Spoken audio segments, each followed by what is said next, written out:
والصلاة والسلام على سيدنا محمد وعلى آله وصحبه أجمعين.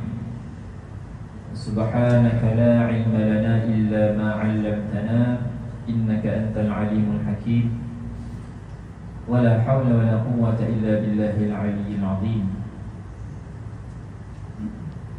قال رب اشرح لي صدري ويسر لي أمري واحلل عقدة من لساني يفقهوا قولي. أما بعد. Alhamdulillah, pertama sekali bersyukur kepada Allah Subhanahu Wa Taala kerana di saat ini, di waktu ini telah sampai kita pada 26 malam 26 Ramadan. Setelah hampir sebulan kita menjalani ibadah puasa, hampir sebulan, sudah 26 hari kita menjalani ibadah puasa, kita menjalani madrasah yang diturunkan oleh Allah Subhanahu Wa Taala, itulah bulan Ramadan.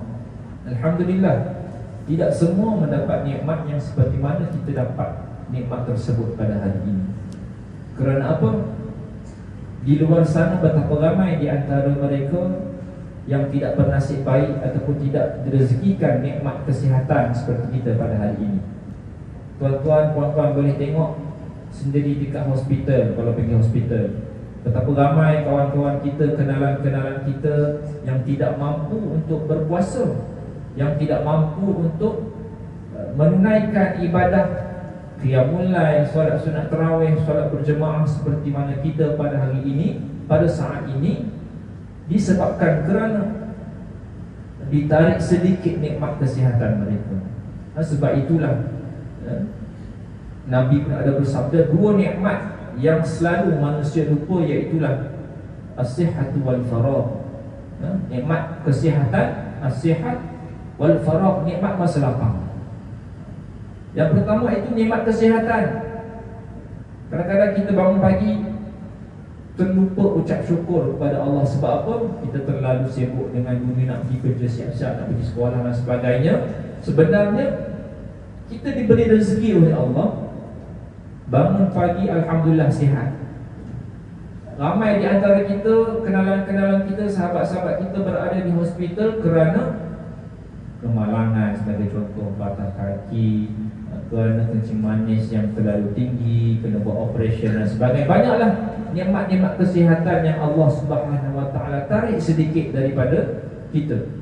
Sebab itulah kita pada hari ini sudah 26 hari Allah kurniakan, Allah rezekikan kepada kita, maka tanggungjawab kita sebagai seorang manusia kena ucap syukur kepada Allah atas nikmat ini. Jadi dalam sedikit masa ini, dalam 10 minit insya-Allah, saya berikan sedikit peringatan untuk diri saya khususnya dan untuk kebaikan tuan-tuan puan-puan berkenaan dengan bagaimana kita nak syukur nikmat kesihatan ini setelah kita menjalani ibadah puasa yang bakal berakhir dalam lebih kurang 4 hari lagi, kan? 26. So lagi minggu depan kita dah raya dah, hari Isnin. Mana tahu orang yang mengejut ke hari Ahad. So kita tengok hari anak bulan hari Ahad, Sabtu malam 7 malam maghrib. Jadi dalam beberapa hari lagi kita akan sampai pada penghujung bulan Ramadan. Sepatutnya seorang yang beriman, seorang yang cintakan bulan Ramadan, bila mana berakhirnya bulan Ramadan ini, maka kita ada satu perasaan yang sedih sepatutnya lah. Sebab apa? Bila keluarnya bulan Ramadan, maka ganjaran-ganjaran yang Allah Subhanahu Wa Taala tawarkan kepada kita, seperti mana 10 malam terakhir mengejar Lailatul Qadar ataupun malam Al-Qadar, ganjarannya lebih daripada 1000 bulan. Mana nak dapat pada bulan-bulan yang lain? Hanya ada pada bulan Ramadan. Maka dalam tempoh 4 hari ini kita nak mengajak tuan-tuan puan-puan yang berkelapangan, insya-Allah manfaatkan masa, manfaatkan saki-paki bulan Ramadan ini, teruskan berzikir, teruskan bermunajat kepada Allah Subhanahu Wa Taala, Kalau masjid ada buat qiyamul lail, kalau surau ada buat qiyamul lail, kita join sekali. Iktikaf di masjid, iktikaf di surau dan sebagainya, kita hidupkan qiyamul lail, solat sunat qiyamul lail, dalam mengejar ganjaran Lailatul Qadar, ganjaran amalan lebih baik daripada 1000 bulan. Jadi bila kita puasa, Allah Subhanahu wa taala firman, ya ayyuhalladzina amanu kutiba alaikumusiyam kama kutiba alal ladzina min qablikum la'allakum tattaqun. Semoga kita mendapat takwa itu. Jadi banyaklah ustaz-ustaz sebelum ni dah terangkan bagaimana selepas kita menjalani madrasah Ramadan, bagaimana kita menjalani latihan rohani kita sepanjang sebulan. Dan hari ini saya nak sentuh berkenaan dengan bagaimana Allah juga mendidik dalam melatih kita untuk menjaga jasmani kita. Jasmani ini maksudnya kesihatan kita lah. Puasa adalah satu medan, adalah satu madrasah ataupun pusat latihan untuk kita merawat badan kita, untuk merawat kembali kesihatan kita. Banyak kalau kita tengok kajian-kajian yang dilakukan oleh pakar saintifik dan sebagainya mengatakan puasa ini banyak kelebihan dia. Di antaranya ialah dapat mengawal kadar gula dalam badan. Kalau orang yang ada kencing manis kan, kencing manis, ada diabetes kencing manis ataupun darah tinggi, kolesterol dan sebagainya, bagaimana puasa ini boleh mengawal begitu? Dengan kita mengawal pengambilan makanan yang berlebihan. Sebagai contoh, dalam Islam konsep makanan bagaimana? Makanan yang halal, dan yang kedua makanan yang baik, halalan thayyiban. Kalau nak cerita panjang lagi, tapi saya secara ringkasnya dua perkara yang saya nak sentuh: makanan yang halal, makanan yang baik. Kita nak lepas bila keluar bulan Ramadan ni, kita nak amalkan benda ni sampai sepanjang tahun. Sampailah benda-benda sampai bila-bila lah kita nak amalkan cara pemakanan yang baik ni bagaimana. Yang pertama, halal. Percaya tak kalau saya cakap tidak semua makanan halal baik untuk semua orang?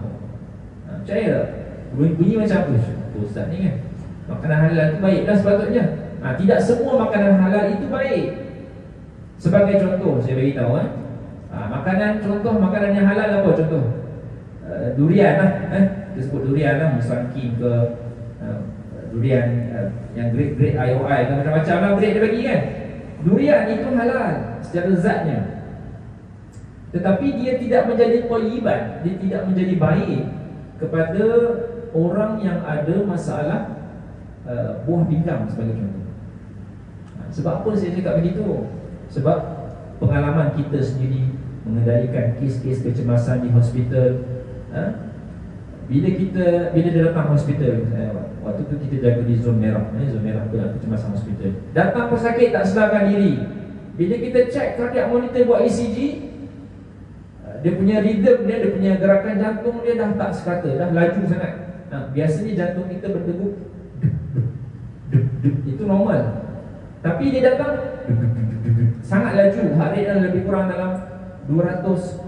Normal bawah pada 100. Dia dah 180, 200. Bila kita cek jantung, kita tengok ada cardiac arrhythmia lah, maksudnya ada ventricular tachycardia, nama saintifik dia lah, ventricular tachycardia, ventricular fibrillation, di mana jantung bergerak terlalu laju sampaikan akhirnya boleh menyebabkan jantung itu terhenti. Bukan saya nak cerita pasal tu, saya nak cerita sebab apa? Bila kita tanya balik anak dia dan sebagainya, sebab apa ayah jadi macam ni kan tiba-tiba. Bila kita korek balik history dia ataupun sejarah penyakit dia, sebenarnya dia ada buah pinggang yang perlukan dialisis. Baru-baru ni seminggu dah dia pergi makan durian, anak dia jamu durian sebakul. Terkejut jantung pakcik tu. Pergi hospital malam tu tak sedarkan diri. Tak nak macam tu. Macam mana durian boleh menyebabkan jantung terhenti? Sebab tu orang kata halal thayyiban, tidak thayyiban, tidak baik durian itu kepada pesakit buah pinggang. Sebab apa? Nak makan 1 ulas, 2 ulas mungkin boleh dimaafkan lah. Sebab kuih dia bagi jenuh sekali dengan biji-biji pun dia telan. So dalam durian itu dia ada kadar potasium yang tinggi. Kita panggil potasium ataupun dalam nama lain kita panggil garam lah. Dalam durian tu banyak garam. So bila orang yang ada masalah buah pinggang ini, dia tak mampu untuk tapis garam yang dengan baik, sebab tu dia kena cuci darah, kena dialisis. So bila kita makan durian yang banyak, maka garam potasium itu terlalu tinggi. Normal value dalam 4 ke 5, tetapi kalau dia makan terlalu tinggi dalam 8, dia dah boleh kacau jantung kita. Macam cakap tadi lah, boleh sampai menyebabkan jantung terhenti disebabkan durian sahaja. Sebab apa? Kita tidak ada ilmu berkenaan dengan benda tersebut. Kita ingat halal kan, durian halal, bagus makan, sedap dan sebagainya, tetapi dia tidaklah baik untuk semua keadaan. Itu secara ringkas. Banyak lagi lah makanan-makanan yang lain, makanan yang halal, tetapi kita kena tengok makanan itu baik ke tidak baik untuk kita. Kalau orang yang sihat, tidak ada masalah buah pinggang dan sebagainya, nak makan tak ada masalah. Cuma berpada-padalah dalam kita mengambil makanan. Sebab itu dalam puasa ini kita pun diajar bersederhana dalam kita berbuka puasa, bersederhana dalam kita sahur. Tapi sahur biasa memang sederhana lah. Jarang sahur pergi beli macam-macam kan.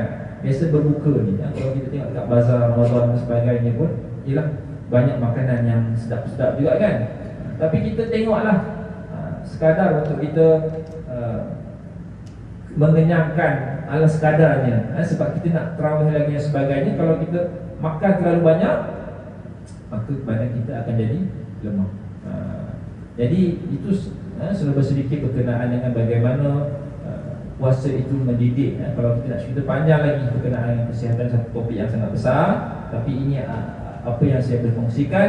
Makanan yang halal, makanan yang baik, kalau kita urus dengan baik kedua-dua ini, insya-Allah kesihatan kita akan terjamin. Insya-Allah kita akan dijauhkan dari penyakit-penyakit yang memberi komplikasi yang pada jantung, stroke, buah pinggang dan sebagainya, disebabkan pemakanan kita yang kurang. Mungkin sebelum ni kita tak tahu kan, mungkin boleh makan dan sebagainya, tapi ada benda-benda, perkara-perkara yang kita perlu lihat balik untuk menjamin kesihatan kita. Sebab kita diberi pinjam oleh Allah Subhanahu Wa Taala organ jantung, buah pinggang, otak kita, badan kita diberi pinjam. Selepas kita meninggal dunia, kita nak pulangkan kalau boleh dengan keadaan yang baik.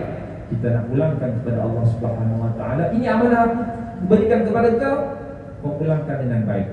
Sebab itu kita jaga kesihatan, anggaplah ini sebagai jihad kita. Aku nak pulangkan kepada Allah dalam keadaan yang baik. Jadi mudah-mudahan madrasah Ramadan ini memberikan kekuatan kita kepada rohani, memberikan kekuatan kita juga kepada jasmani kita. Mudah-mudahan keluarnya bulan Ramadan kita mendapat keberkatan, mendapat keampunan oleh Allah Subhanahu Wa Taala seperti mana dijanjikan oleh Allah, mendapat takwa. Jadi sekadar itu saja. Mungkin lepas Moreh kita nak sembang banyak sikit boleh. Sembang ni formal sikit. Nanti lepas Moreh kita sembang ni kalau apa-apa yang kita tanya. Okay?